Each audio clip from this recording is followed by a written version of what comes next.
wach machielo ni nitie joma ok chulo osuru.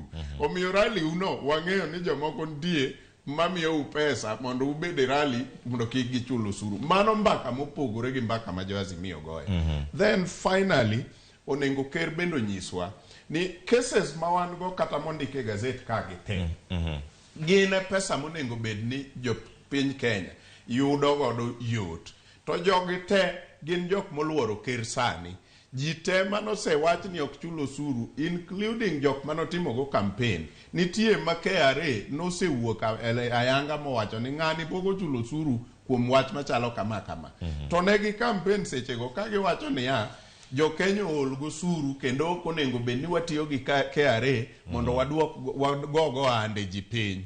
Mamoko kuom gi gin jotelo mwang'eyo kendo ni nyaka e leadership sani. En mbaka mane ma ker go gi jogo ka gibedo piny kuom weche osuru mane gitamore chulo to pod gitamore chulo nyaka sani. Cases te manonengo bed ni omake ji mag osuru e kinde mag Uhuru Kenyatta nosewe jogo thuolo te. Kamp ker wuon wacho ni gigo ne gin siasa. Eta ang'o momiyo dang' wa believe ni mage mowacho sani ni jomoko ok chulo osuru ok gin siasa.